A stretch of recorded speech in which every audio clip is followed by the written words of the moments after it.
लोगों को मजबूरी में जानते बूझते हुए भी गलत व्यक्ति को, गलत दल को वोट न करना पड़े, विकल्प के अभाव में वोट न करना पड़े, इसके लिए लोगों की मदद से एक नया दल, एक नया विकल्प बनाना।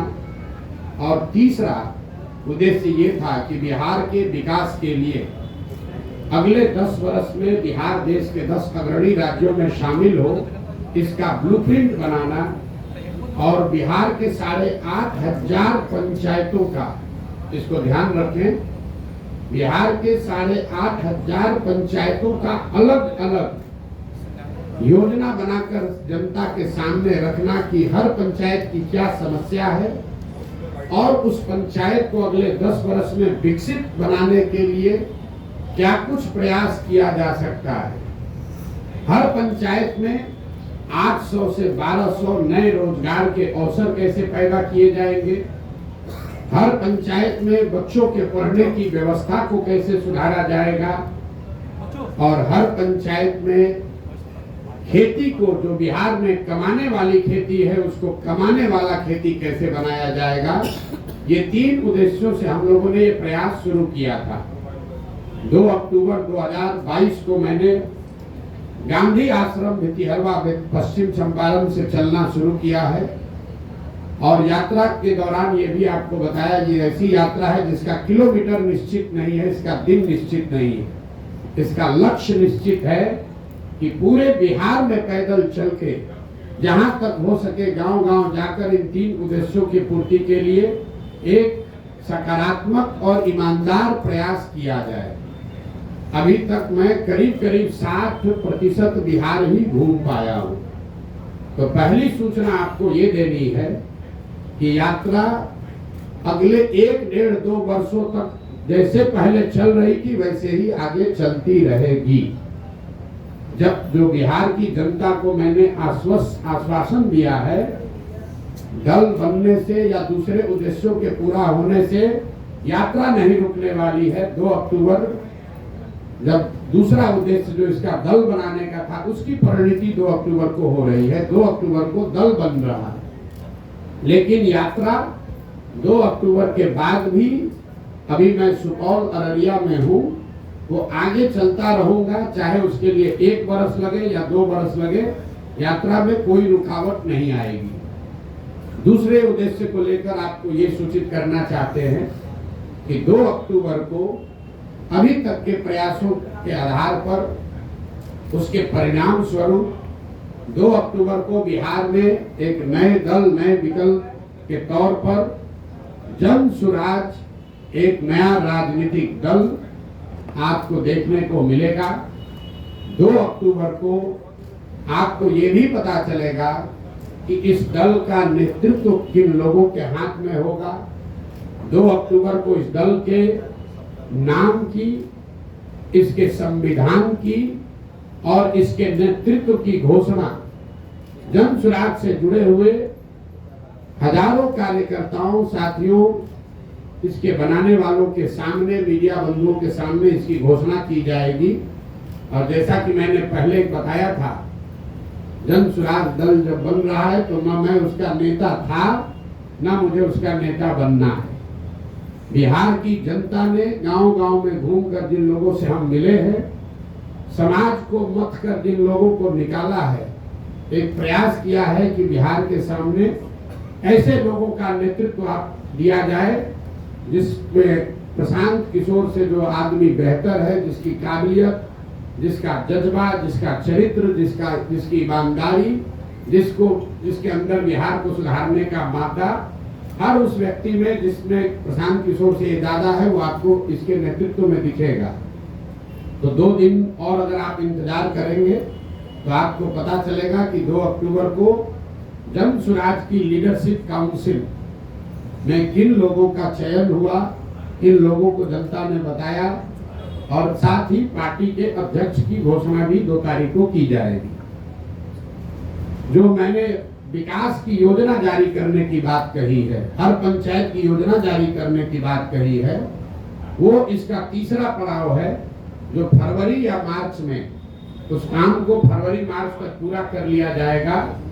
और पटना के गांधी मैदान से आपके सामने, आपके माध्यम से जनता के सामने, बिहार की जनता के सामने बिहार के अगले 10 साल के विकास का, बिहार के हर पंचायत के विकास का मॉडल और पूरा खाका यहाँ पर रखा जाएगा, जिसमें हम सिर्फ आपको ये नहीं बताएंगे कि बिहार से पलायन रुक जाएगा, आपको ये भी बताया जाएगा कि वो पलायन को कैसे रोका जा सकता है, ताकि उस योजना को आप पढ़ें, उसको देखें, उस पर चर्चा करें, उस पर सवाल उठाएं, और अगर आपको उस योजना में विश्वसनीयता दिखे तभी उसको आप अपनाएं। तो ये फरवरी के अंत या मार्च के पहले हफ्ते में पटना गांधी मैदान में जन स्वराज का, बिहार को सुधारने का जो प्रयास है, जो अभियान है, जो योजना है, जिसको बनाने में बिहार की जनता के साथ साथ गांव से जो हम लोगों ने जानकारी इकट्ठा की, उसके साथ साथ आपके जानकारी के लिए बता दूं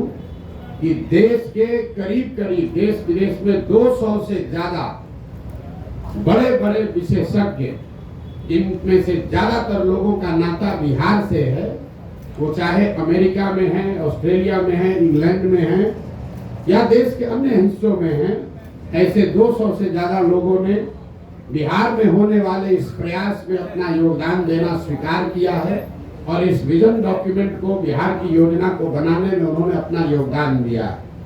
तो आपकी उत्सुकता के लिए 3 बातें फिर से समराइज कर देता हूं। प्रशांत किशोर की 2 साल से चलने वाली पदयात्रा पहले की माफिक ही वापस वैसे ही चलती रहेगी।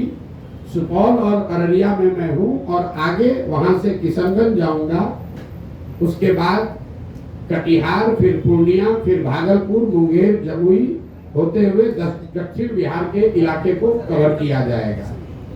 दूसरी घोषणा ये है कि 2 अक्टूबर को जन स्वराज विधिवत तौर पर, औपचारिक तौर पर एक राजनीतिक दल के तौर पर उसकी घोषणा की जाएगी। 2 तारीख को दल के नेता, संविधान और नेतृत्व की भी घोषणा की जाएगी। उनसे आपको मुखातिब भी कराया जाएगा ताकि आप उनसे सवाल कर सकें, उनकी पृष्ठभूमि की जांच कर सके, और अगर उसमें कोई गलती व्यक्ति आ जाए तो बिल्कुल उस पर टीका टिप्पणी भी करे और हमसे सवाल भी उठाए। और तीसरा जो मैंने आपको बताया कि जब दल बन जाएगा, 6 महीने अभी हमको और लगेंगे, तो बिहार के विकास का जितने लोग सवाल उठा रहे हैं कि प्रशांत किशोर कह रहे हैं, जन स्वराज वाले कह रहे हैं कि 1 साल में पलायन रोक देंगे, तो 1 साल में पलायन के रोकने का पूरा खाका बिहार की जनता के सामने रखा जाएगा कि उस पलायन को कैसे रोका जाएगा। अगर जन स्वराज में हम लोग कह रहे हैं कि 15 साल से कम उम्र के हर बच्चे के लिए अगले 5 से 7 वर्षों में विश्व स्तरीय शिक्षा की व्यवस्था बनाई जाएगी, बिहार को फिर से ज्ञान की भूमि के तौर पर स्थापित किया जाएगा, तो उसका पूरा योजना बनाकर आपके सामने जारी करेंगे। और अभी तक मेरा जो 2 साल का पदयात्रा का अनुभव रहा है और आगे की योजना के बारे में अब आपके जो सवाल है, मैं आपके सामने बैठा हुआ हूँ। आप स्वेच्छा से अगले 1 घंटे तक जो कुछ भी सवाल चाहे वो पूछ सकते हैं। आप सबका फिर से बहुत बहुत धन्यवाद। अब आपकी तरफ बड़ा हुआ इंटेंशन लग रहा है, इसमें सच्चाई क्या है? मेरा झुकाव बिहार की जनता के प्रति, बिहार की जनता के प्रति झुकाव है, और बिहार में 18-19% मुसलमान भी रहते हैं, तो मेरा 1/5वां हिस्सा 20% झुकाव मुसलमानों के लिए भी है। अगर जन स्वराज में 100 लोग अगर आकर इसको साथ में बना रहे हैं, तो उसमें 20% मुसलमान की भी भागीदारी, हिस्सेदारी होनी चाहिए। उसमें 35% अति पिछड़ों की भी भागीदारी होनी चाहिए। 19% उसमें दलित भी होने चाहिए। 15%, 14% सवर्ण भी होने चाहिए। 15% यादव समाज के लोगों का भी भागीदारी होगी, और बाकी जो समाज है उनकी भी। हम लोगों ने ये कहा है कि जिसकी जितनी संख्या है उसको उतनी भागीदारी दी जाएगी। तो पत्रकारों ने ये समझ लिया कि ये तो पहले से जो दल कह रहे हैं वही बात प्रशांत किशोर कह रहे हैं। नहीं, आप इस बात को समझ लीजिए, जन स्वराज में जगह पाने का एक और एकमात्र क्राइटेरिया है काबिलियत। बिना काबिलियत के आप जन स्वराज में कोई जिम्मेवारी की जगह नहीं पा सकते हैं। लेकिन अगर जगह है 100 और 1000 आदमी काबिल है, तो कैसे उन 100 का बंटवारा होगा? उसके लिए मैंने कहा कि हर काबिल आदमी किसी न किसी जाति या समाज का है और हर समाज में काबिल आदमी है। तो जन सुराज का ये प्रयास है कि हर समाज के काबिल आदमी को ढूंढ कर निकाला जाए और उस समाज की जितनी संख्या है उस समाज के उतने काबिल लोगों को जन सुराज में शामिल किया जाए।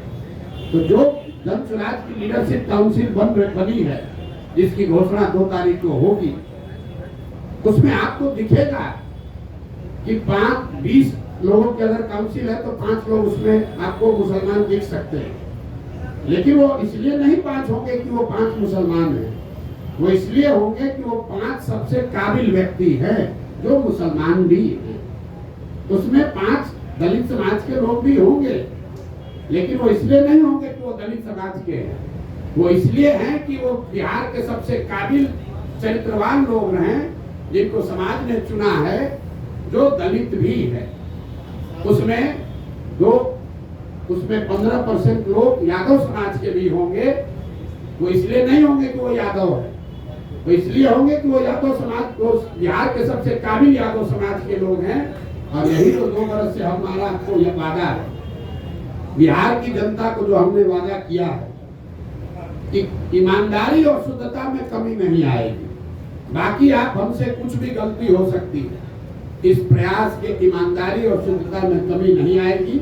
और उसका पहला पैमाना, पहला कसौटी था कि मैं पैदल चल रहा हूं कि नहीं। आप में से कई लोगों ने कहा कि पैदल चलने से क्या होता है, प्रशांत किशोर तो बिजनेसमैन है, कितना दिन चलेगा। लेकिन मेरा बड़ा से बड़ा विरोधी भी ये नहीं कह सकता है कि 2 साल से मैंने ईमानदारी से अपना चलना पूरा किया है कि नहीं। गांव में ही रहे हैं, गांव में चले हैं। और इसी बिहार में जहां मुखिया बन जाने के बाद भी आदमी कहने लगता है कि हमको बहुत हमारे जान पर खतरा है, बिहार में जान का खतरा है, बिना बाहुबल के राजनीति नहीं कर सकते हैं। आप में से जिन लोगों ने भी जन सुराज की यात्रा देखी है, इतनी बड़ी व्यवस्था है, लेकिन इसमें एक सिपाही और हवलदार न पहले दिन था, न आज है, न आगे होगा।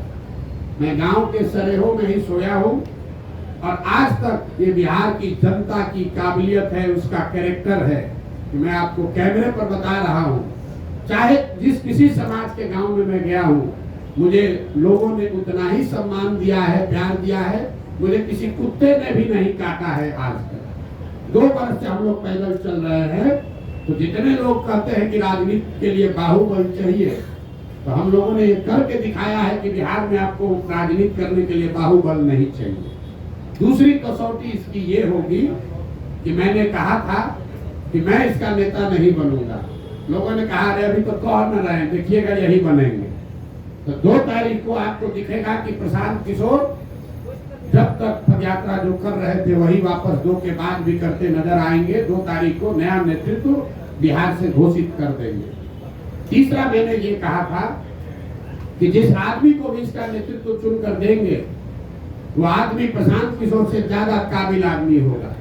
तो आप जिनको हम बना रहे हैं, आप देखिएगा, वो आदमी प्रशांत किशोर से ज्यादा विद्वान और होशियार कैरेक्टर वाला होगा, ऐसा मेरा विश्वास है। उस कसौटी पर आप लोग कसिए 2 तारीख को। और फिर जब यहाँ का एजेंडा जारी करेंगे मार्च में, तो आप सारे विद्वान लोगों से मैं आग्रह करूंगा कि 2 महीना तक जिसको भी जिस विषय की जानकारी है, आप पूरी तरीके से उस बात का अध्ययन करके सवाल कीजिए कि क्या 1 वर्ष में बिहार में पलायन रोकने का वादा पूरा किया जा सकता है कि नहीं। कोई बात बिना जांचे परखे नहीं करना, हमारे कहने पर नहीं, हमारी कथनी पर नहीं, हमारी करनी पर आपको भरोसा करना है। अगर उस करनी के द्वारा हम आपका विश्वास अर्जित कर पा रहे हैं, तो बात को का समर्थन कीजिए। अगर हमारे कथनी और करनी में फर्क है, तो मैं आपको सामने से कह रहा हूं कि सबसे ज्यादा मेरा बकिया उधेड़ी है। ये प्रसाद जी, एक और चीज, 1 मिनट। किसी ने यहाँ कहा कि प्रशांत किशोर एसी वाला टेंट लगा कर चलते हैं। ये प्रेस कॉन्फ्रेंस हमने टेंट में इसलिए रखा है कि इसी टेंटों में हम लोग 2 साल से रह रहे हैं। तो मैं चाहूंगा कि यहाँ आप ये प्रेस वार्ता के बाद इस टेंट का मुआयना भी कीजिए और बिहार में जो भी अपने को जमीनी नेता मांगता है, मैं उसको चुनौती दे रहा हूं कि इसमें 7 दिन रहकर पैदल चल के दिखाओ, तब बताते हैं कि तुम्हारा कितना कैरेक्टर है और कितना जमीन पर काम कर सकते हैं। इस कैंप का वीडियो बनाकर जारी कीजिए और खुली चुनौती दे रहा हूं कि इस कैंप पे 7 दिन रहिए। जिसको ये 5 स्टार दिख रहा है, आप सब साथी यहाँ बैठे हैं, बढ़िया मौसम है बाहर, 15 मिनट में पसीना छूट रहा है। इसी टेंट में हम लोगों ने जाड़ा भी काटा है, बरसात भी देखा है, और मैं अकेले नहीं हूँ। 2500 बिहार के बच्चे, 2500 बिहार के बच्चे ऐसे 20 कैंपों में बिहार में रह रहे हैं, इसी कठिन परिस्थिति में रह रहे हैं, गांव-गांव जा रहे हैं।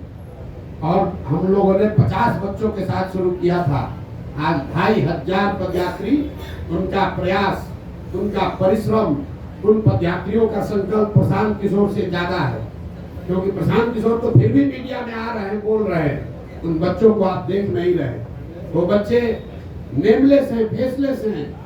2500 बच्चे अपना घर परिवार छोड़कर रात दिन इन कैंपों में रह रहे हैं, और नेता यहाँ पटना में बैठ के कहता है प्रशांत किशोर एसी के टेंट में रहता है। जरा आके रह के देखो 5 दिन। यात्रा शुरू किया था सब जब यहाँ के नेताओं ने, कब शुरू हुआ कब खत्म हुआ पता ही नहीं चला। ये प्रशांत जी, ये प्रशांत जी राजनीतिक रणनीतिकार सलाहकार से आप बिहार की बात किए, उसके बाद जन स्वराज अभियान आपने चलाया, तो आप बता रहे हैं कि नेतृत्व किसी और को सौंपेंगे, तो वैसी स्थिति में प्रशांत किशोर की जन स्वराज में आगे क्या भूमिका रहेगी, किस तौर पर वो जाने जाएंगे? प्रशांत किशोर की भूमिका रहेगी बिहार के समाज को जगाने का, समझाने का, क्योंकि प्रशांत किशोर की सोच ये है, जो कि गांधी की सोच से प्रेरित है, कि अगर राजनीति में आमूल-चूल परिवर्तन लाना है तो बिना समाज में हस्तक्षेप किए हुए, समाज के स्तर पर काम किए बगैर आप राजनीति को और व्यवस्था को नहीं सुधार सकते। ऐसा नहीं है कि प्रशांत किशोर कहीं जा रहे हैं। हमारी सबसे बड़ी चुनौती क्या है? आप लोग सवाल क्या पूछते हैं? बात तो अच्छी है, प्रयास तो अच्छा है, समाज मानेगा तब न, जाति टूटेगा तब न। तो सबसे बड़ी चुनौती जो है समाज को मनाने समझाने की, वो चुनौती, वो काम प्रशांत किशोर के कंधे पर है। लेकिन अगर समाज मान जाए तो उसके सामने अच्छे व्यक्तियों का विकल्प हो, वो भी जरूरी है। अच्छे व्यक्तियों का विकल्प हम आपको सामने दे रहे हैं, लेकिन समाज को जगाने का, समझाने का जो काम है, दुरूह काम है, वो काम प्रशांत किशोर का है, और उसी भूमिका में हम आगे भी रहेंगे।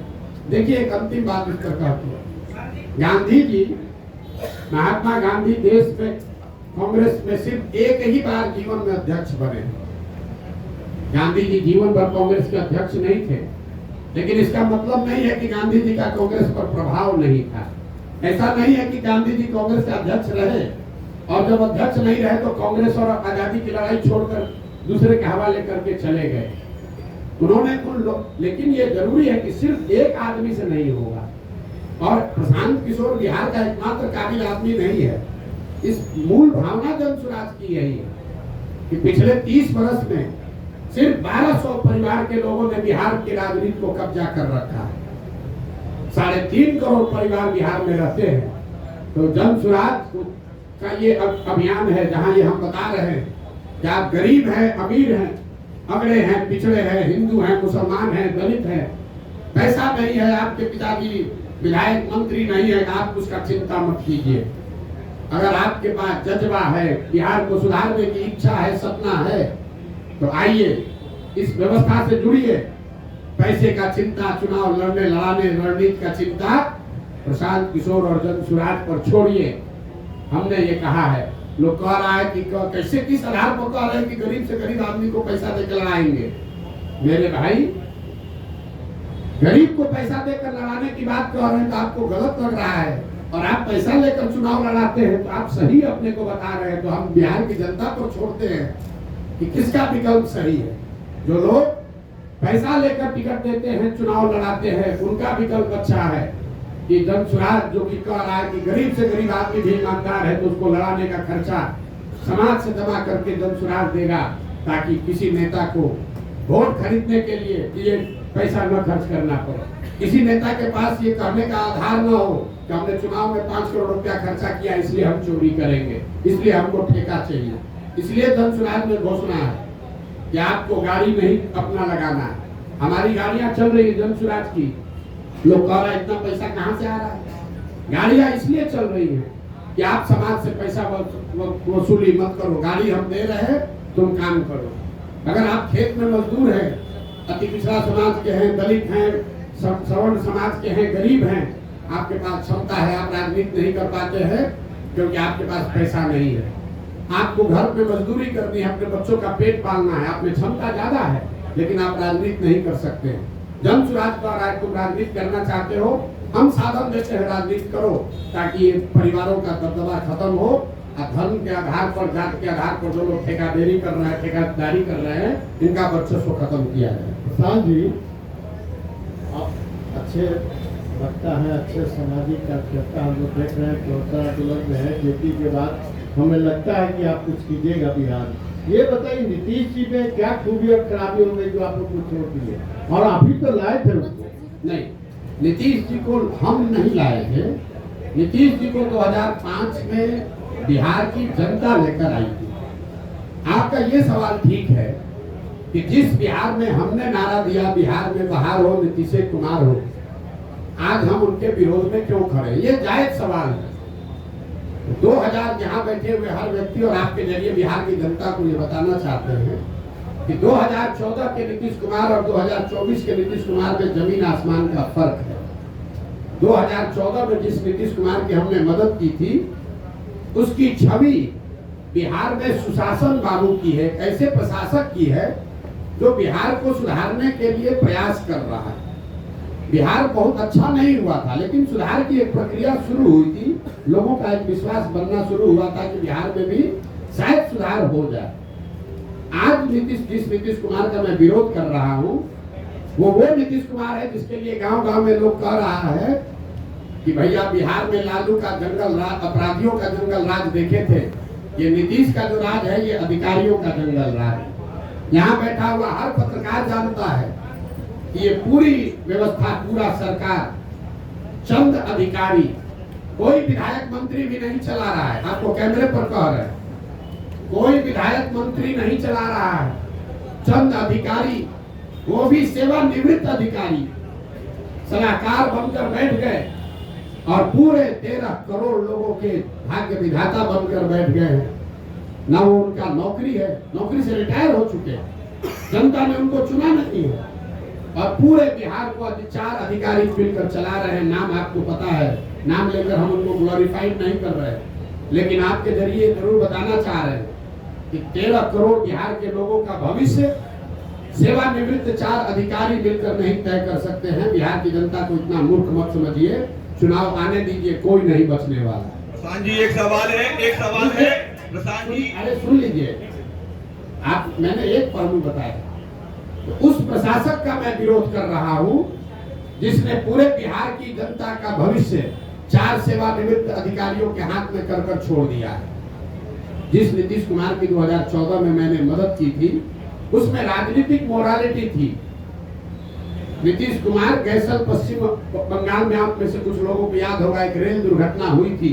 नीतीश बाबू तब रेल मंत्री थे, 200 से ज्यादा लोगों की मृत्यु हुई। नीतीश कुमार ने रेल मंत्री पद से वाजपेयी की सरकार में इस्तीफा दिया था, मैंने उस नीतीश कुमार की मदद की थी।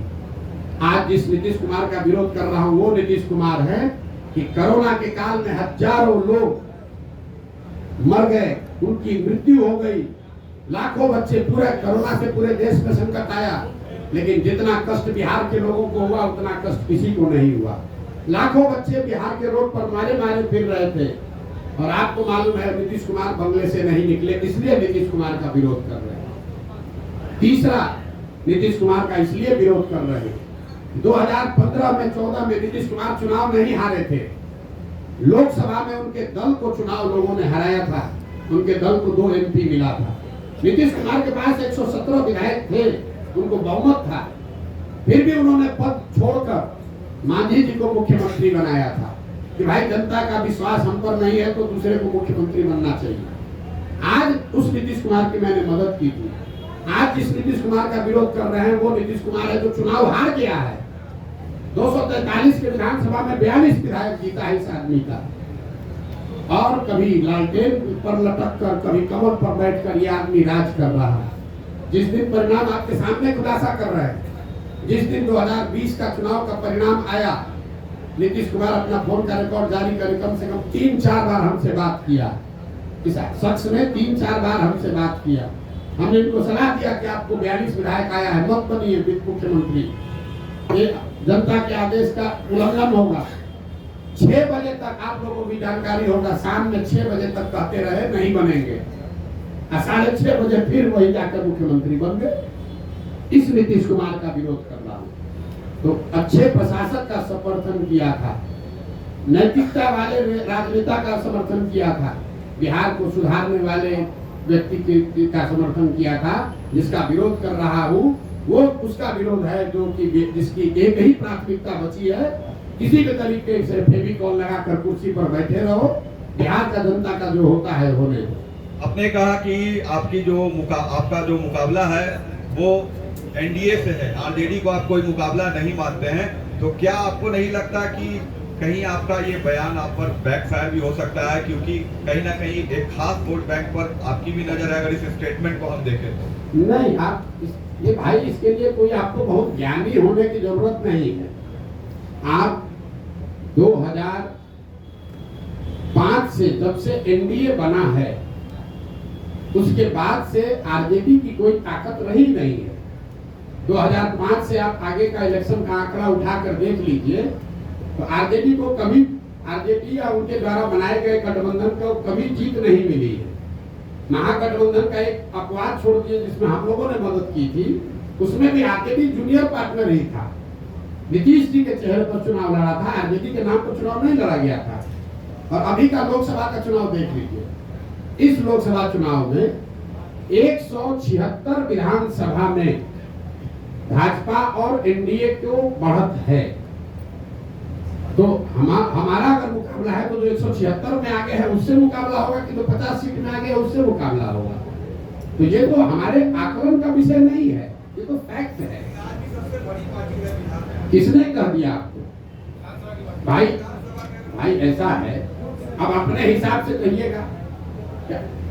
लोकसभा में कितना सीट है आरजेडी को? 2014 में आरजेडी को 5 से कम सीट था, 2014 में 0 सीट था, 2019 में 4 को सीट मिला। और आप लोग बता रहे हैं बाप रे कितना बड़ा दल है आरजेडी। आरजेडी, एक बात ध्यान रखिए आप लोग, आरजेडी अपने दम पर, लालू जी से बहुत बड़े नेता हैं, लेकिन लालू जी अपने दम पर बिहार जीवन में सिर्फ एक ही बार जीते हैं, एक ही बार जीते। दोबारा बिहार की जनता ने लालू जी को बहुमत नहीं दिया है। तो एक बड़ा दल का ढोंगा बिहार के दूसरे कोने में जाकर बताइएगा, हमको मत समझाइए। कितना उनको दम है वो हमको मालूम है। और वो दम का आधार क्या है? दम का आधार यह है 18% मुसलमान, जिसको आप 20 बरस से डरा रहे हैं कि अगर हमको वोट नहीं दोगे तो भाजपा आ जाएगी। आपने मुसलमानों के लिए किया कुछ नहीं, उसको भागीदारी नहीं दी, उसको हिस्सेदारी नहीं दी, उनके बच्चों के पढ़ाई की चिंता नहीं की, उनको लालटेन में किरासन तेल बनाकर जला रहे हो, रोशनी अपने घर में कर रहे हो। उसको अगर हटा दीजिएगा तो कितने लोग बिहार के हैं जो आरजेडी के समर्थन में? आप बता दीजिए, आपको ज्यादा जानकारी है।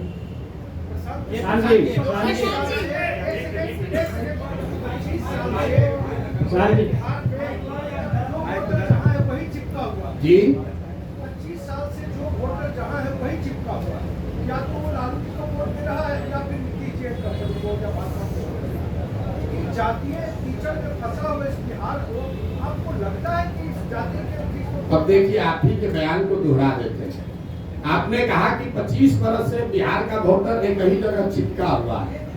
अब आंकड़ों से बिल्कुल ये उलट बात आप कह रहे हैं। 2014 से पहले भाजपा यहाँ पर कोई उसका वजूद नहीं था। 14 में भाजपा नीतीश कुमार से अलग हटकर अपना गठबंधन बनाकर 30 से ज्यादा एमपी जीत गया। तो कैसे वोटर चिपका हुआ? 84 में इसी बिहार की जनता ने कांग्रेस को पूर्ण बहुमत दिया। 89 में जनता दल को जिताया, 95 में लालू यादव को जिताया, 2000 के बाद लालू जी और किसी को गठबंधन नहीं दिया, 2014 में मोदी को जिताया, 2019 में 40 में 39 सांसद एनडीए को जिता दिया, इस बार फिर 30 दिया है। और आप कह रहे हैं कि भाजपा वोटर कीचड़ में फंसा हुआ है। अगर कीचड़ में फंसा होता तो लालू जी कांग्रेस 84 के बाद से यहाँ 0 पर कैसे आ जाती? लालू जी 54 में 53 एमपी जीतने वाले 0 पर कैसे आ गए? नीतीश कुमार 25 एमपी के को 2 एमपी पर कैसे जनता ने उतार दिया? आप एक मिनट, अरे आइए आपकी बात पर आ रहे हैं। पहले तो अपना जानकारी ठीक कर लीजिए कि बिहार में स्टैटिक है, ये ऊपर से चीजें स्थिर दिखती हैं। समंदर को दूर से देखिएगा तो बड़ा स्थिर दिखेगा, नजदीक जाकर गहराई से देखिएगा तो आपको करंट फील होगा। बिहार वो भूमि है जहां 10 वर्ष में पूरी राजनीतिक व्यवस्था पीछे बदलती रही है। लालू जी का वर्चस्व 90 के दौर में रहा है, 2000 आते आते लालू जी का वर्चस्व खत्म हो गया। 80 के दौर में कांग्रेस थी, 90 के दौर में लालू थे, 2000 के दौर में नीतीश कुमार हैं, 2010 के दौर में भाजपा मोदी हैं। हर 10 वर्ष में परिवर्तन हुआ है, आप उसको देख नहीं रहे। दूसरा, आपने कहा जाति पर वोट पड़ा है, तो आप हमको बताइए इस बार 30 गो सीट मिला है एनडीए को। ज्यादातर लोगों का आकलन है कि नीतीश कुमार का तो नहीं है, मोदी के नाम पर वोट पड़ा है। आप में से जो समझते हैं कि बिहार का हर आदमी जाति पर ही वोट देता है, तो जरा गिन कर बताइए कि मोदी जी के जाति का कितना आदमी बिहार में रहता है? मोदी के जाति के कितने लोग बिहार में रहते हैं? भाजपा का, मोदी का गुनाह ये है कि जिस बिहार को जातिवादी समाज कहकर लोग हंसते हैं, अनपढ़ कहते हैं, हम लोग को बेइज्जत करते हैं, उस समाज ने जातियों से ऊपर उठकर गुजरात के एक लड़के को राजा बनाया। लेकिन मोदी जी ने पिछले 12-15 साल में बिहार के विकास के लिए हमने खुली चुनौती दे रखी है 2 साल से। एक दिन अगर मोदी जी ने बिहार के विकास के लिए एक बैठक किया हो, काम का छोड़िए, अगर आप लोग सब पत्रकार हैं, आपको भी बता रहे हैं, अगर 12-15 साल में मोदी जी ने, अगर आपने कोई खबर छापी हो कि मोदी जी ने बिहार के विकास के लिए, बिहार में शुगर मिल चालू करने के लिए, या बिहार में इंडस्ट्रियलाइजेशन के लिए, या बिहार में पलायन रोकने के लिए मोदी जी ने आज बैठक बुलाई है दिल्ली में, आप हमको खबर दिखा दीजिए। और ये सारे प्रयास के बाद हम जन स्वराज का अभियान वापस लेकर एनडीए का समर्थन कर देंगे, आप दिखाइए। लेकिन जिस समाज ने जाति धर्म सब भूल कर मोदी को जिताया, उस मोदी ने बिहार की चिंता नहीं की। जैसे, एक मिनट पूरा समझ लीजिए, बिहार के बर्बादी के जो दोषी हैं वो लालू और नीतीश है, लेकिन इसके असली गुनाहगार कांग्रेस और भाजपा ही है। ये क्यों कह रहा हूं मैं? लालू और नीतीश ने बिहार में सत्ता चलाया है। बिहार की जनता ने उनको एक बार जीवन में, लालू जी को 1995 में और नीतीश जी को 2005 में एक ही बार मत दिया। लेकिन लालू जी जंगल राज 15 साल इसलिए चला पाए कि चंद सांसदों के लालच में कांग्रेस के लोगों ने बिहार और बिहार के बच्चों का भविष्य लालू के हाथ में गिरवी रख दिया।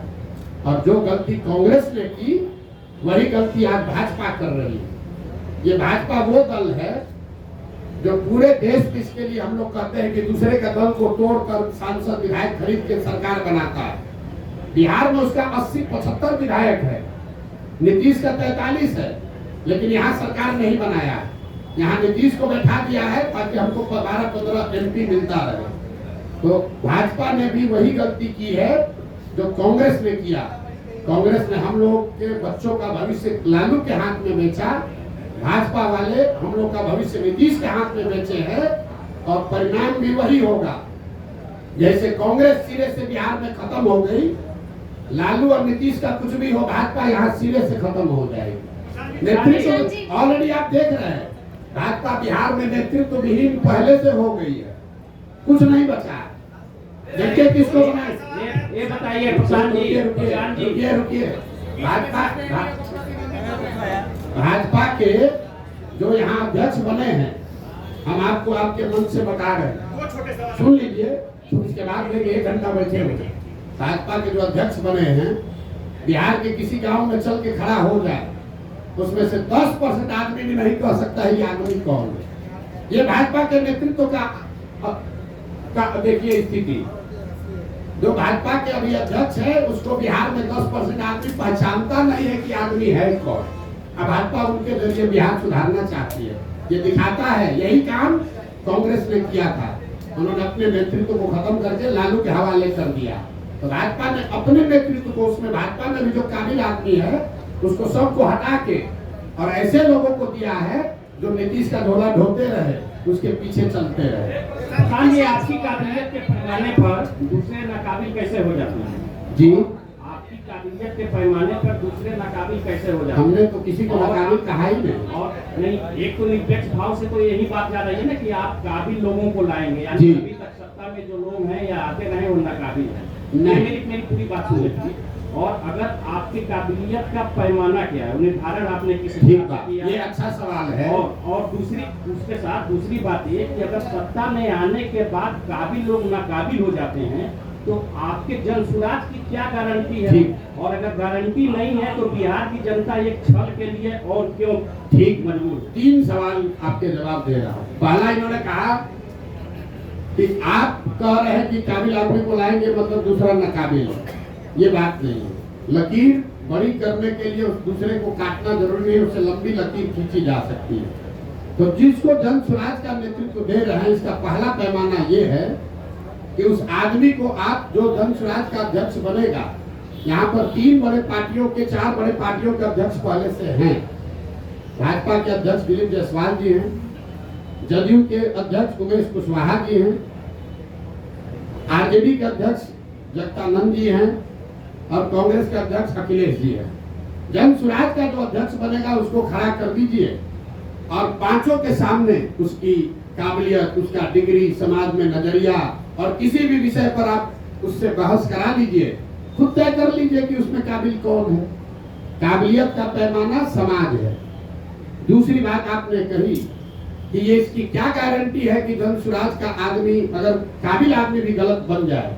इसीलिए देश में पहली बार, ये घोषणा हमको 2 को करनी है लेकिन आपने सवाल उठाया है, देश में पहली बार किसी राजनीतिक दल ने अपने संविधान में ये लिखा है, राइट टू रिकॉल, कि अगर जो व्यक्ति जन स्वराज के टिकट पर चुनाव लड़ेगा उसको ये एफिडेविट साइन करके देना पड़ेगा लीगली कि जन स्वराज के संस्थापक सदस्य उस विधानसभा क्षेत्र के 1 तिहाई जन स्वराज के संस्थापक सदस्यों ने अगर आपके खिलाफ अविश्वास प्रस्ताव ला दिया और फिर वहां वोटिंग हुई और जन स्वराज के संस्थापक सदस्यों में आपने अगर अपना विश्वास खो दिया तो आपको रिजाइन करना पड़ेगा।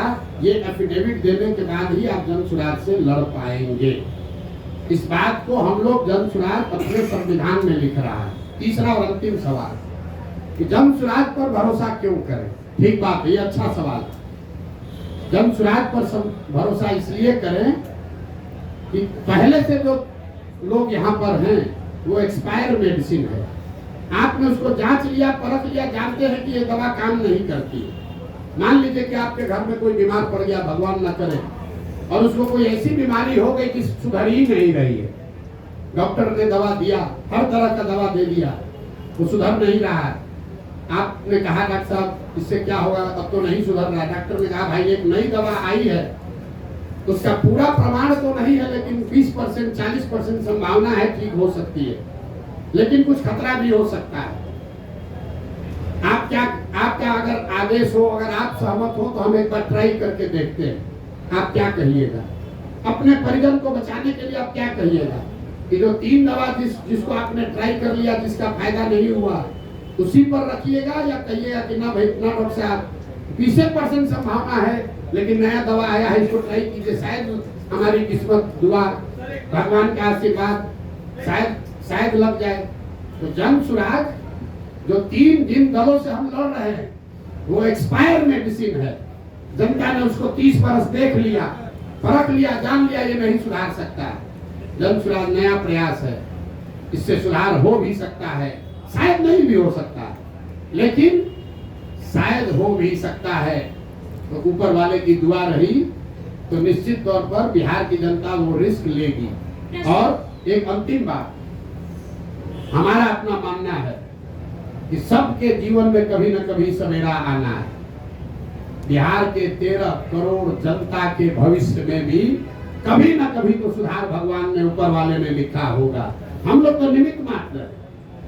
हम तो पहले भी ये हमको समझ थी, हमने पहले प्रयास क्यों नहीं किया? प्रयास हम तब शुरू किए हैं जब ऊपर वाले की मर्जी हुई है। हम 1% है, ऊपर वाला 99% है। मेरा ये विश्वास है कि 13 करोड़ बिहार के लोगों का जीवन भी कभी सुधरना भगवान ने तय किया होगा, और शायद जन सुराज वो निमित्त है, वो रास्ता है जिसके जरिए वो सुधार हो पाएगा। मेरे दो छोटे उनके भी 2 छोटे हैं, आपके भी 2 छोटे हैं।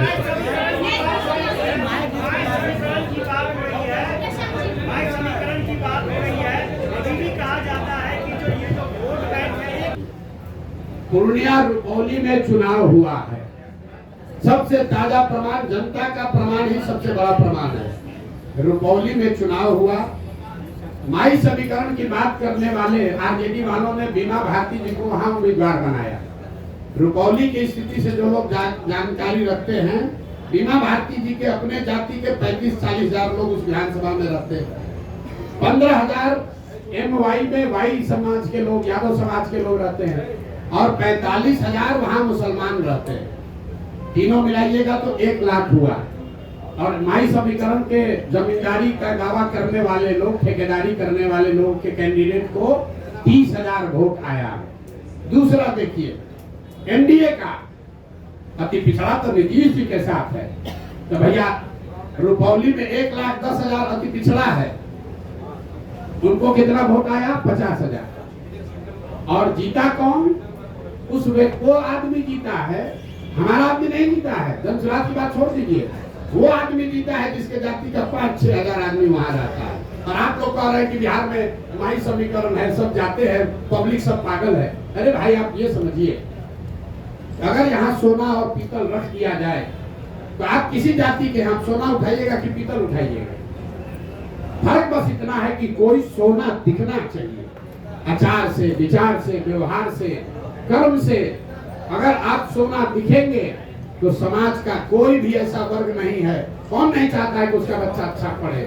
कौन नहीं चाहता है कि उसके बच्चे के शरीर पर कपड़ा हो? कौन नहीं चाहता है कि उसके बच्चे को पलायन नहीं करना पड़े? हाँ, अब ये जिम्मेवारी हम पर है, जन सुराज पर है कि हम वो तप तपाकर सोना दिखे, वो विश्वास अर्जित करें। और मैंने कहा है कि अगर 3 वर्ष में विश्वास अर्जित नहीं कर पाए तो 5 वर्ष चाहे और चलना पड़े, 10 वर्ष प्रयास करना पड़े, हम पीछे नहीं हटने वाले। जब तक समाज को ये विश्वास न दिला दे, तब तक ये प्रयास रुकेगा नहीं। बिहार को सुधारे बगैर मानने वाले नहीं है, चाहे 2 वर्ष लगे कि 10 वर्ष लगे।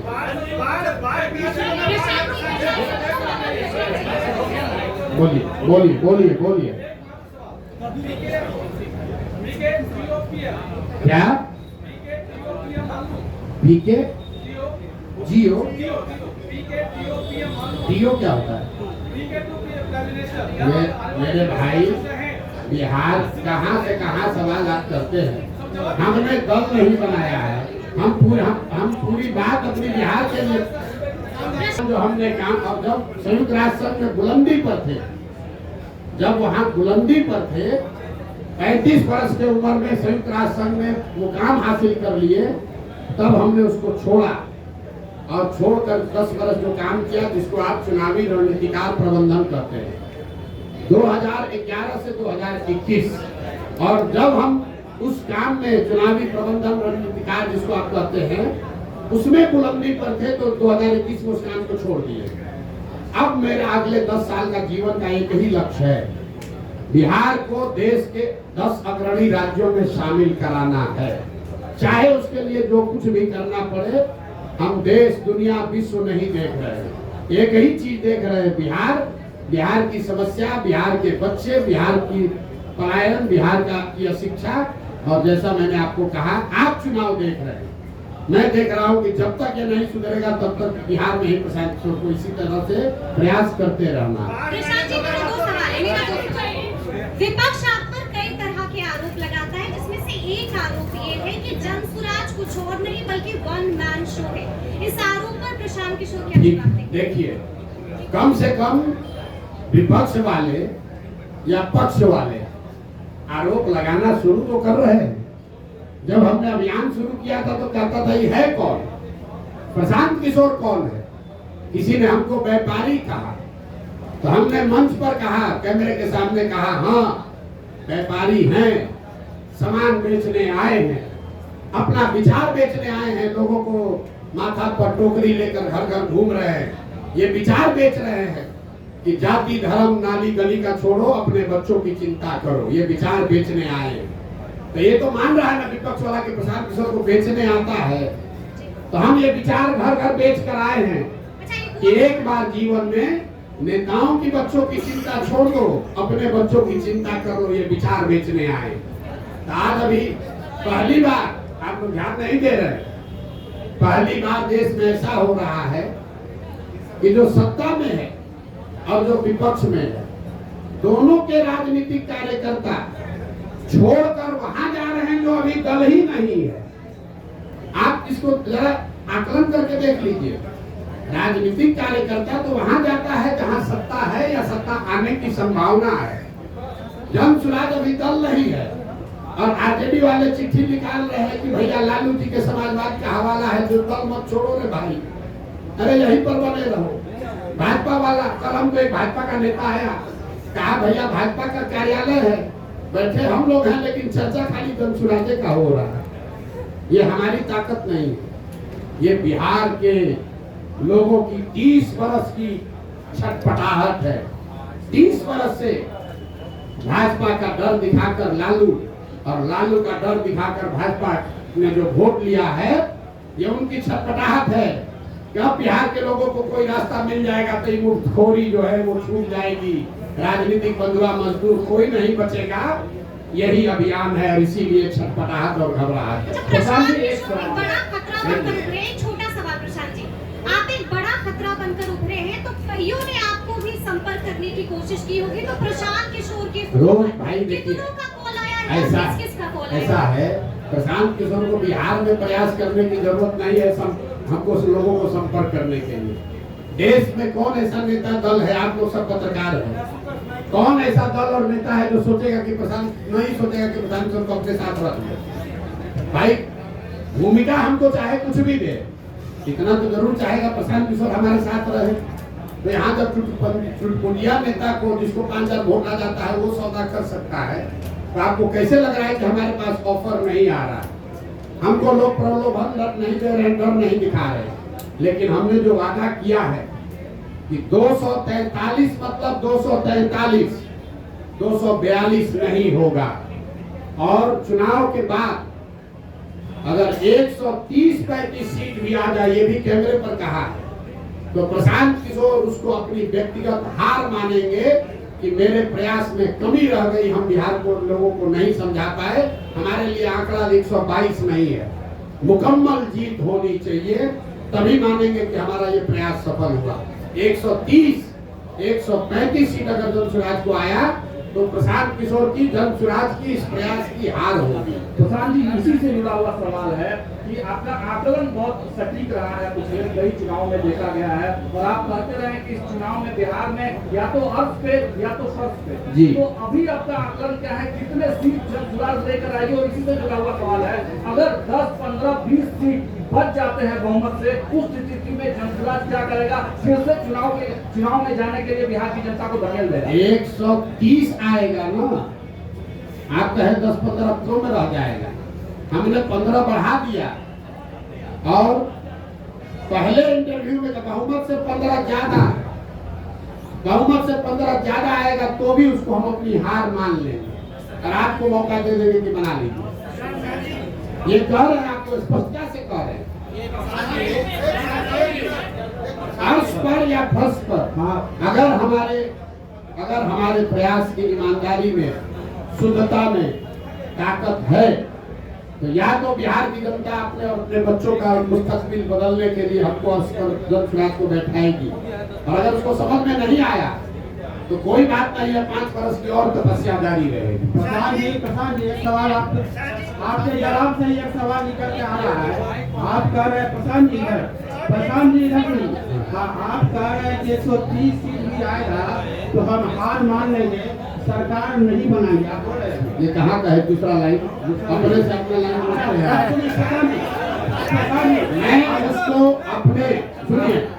मैं उसको अपने इस प्रयास के बिहार को सुधार, देखिए बिहार में सिर्फ सरकार बनने से बिहार नहीं सुधरेगा। आपने बात सुनी नहीं हमारी। बिहार तब सुधरेगा जब यहाँ 5000 अच्छे लोग मुखिया बनेंगे। बिहार तब सुधरेगा जब यहाँ पर 50,000 अच्छे लोग वार्ड सदस्य बनेंगे। बिहार तब सुधरेगा जब यहाँ 200-250 अच्छे विधायक बनेंगे। सिर्फ सरकार बदलने से, मुख्यमंत्री बदलने से बिहार नहीं सुधर सकता है। इस नजरिए से मैं कह रहा हूँ कि अगर 130 सीट आया, इसका मतलब है कि आधी बिहार की जनता भी हमसे इस विचार से, इस प्रयास से कन्विंस नहीं हुई। उस नजरिए से ये हार हुई।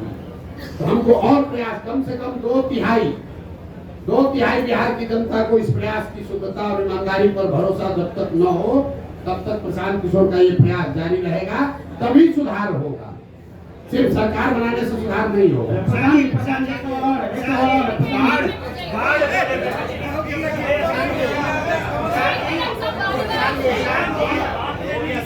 शुरुआत किया तो आपको बताया कि दल होगा, तो आप कहे कौन होगा? हम बोले जन सुराज होगा। फिर बोला दल का नेता कोई होगा, हमसे काबिल होगा। तो आपने फिर पूछा कौन होगा? तो हमने कहा हमसे काबिल होगा, 2 तारीख उसका नाम चेहरा देख लीजिएगा। फिर आपने कहा कि आपका एजेंडा क्या होगा? तो हमने आपको कहा गांधी मैदान से जारी करेंगे, उसको पढ़ के संतोष कर लीजिएगा। उसके बाद जारी ये भी करेंगे कि सीएम कौन होगा। एवरेस्ट पर चढ़ना है, एक कदम भी चढ़ना पड़ेगा। एक ही बार रस्सी बांध कर एवरेस्ट पर नहीं पहुंच सकते हैं। पहुंचने की कोशिश कीजिएगा, गिर जाइएगा, रास्ते में खराब होगा।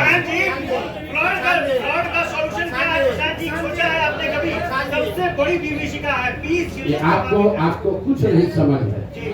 इनका जरा सवाल सुनिए। इन्होंने कहा कि फ्लड की समस्या सबसे बड़ी विभीषिका है। सबसे बड़ी विभीषिका यहाँ के लोगों की मानसिकता है। सबसे बड़ी विभीषिका यहाँ से पलायन है।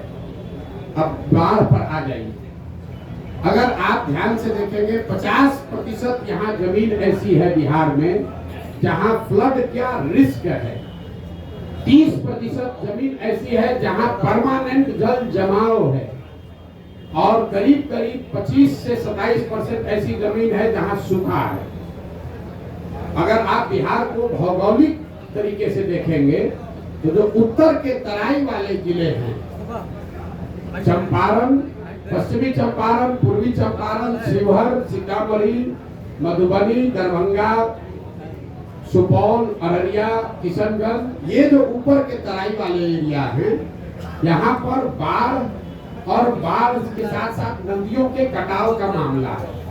जो मध्य के जिले हैं,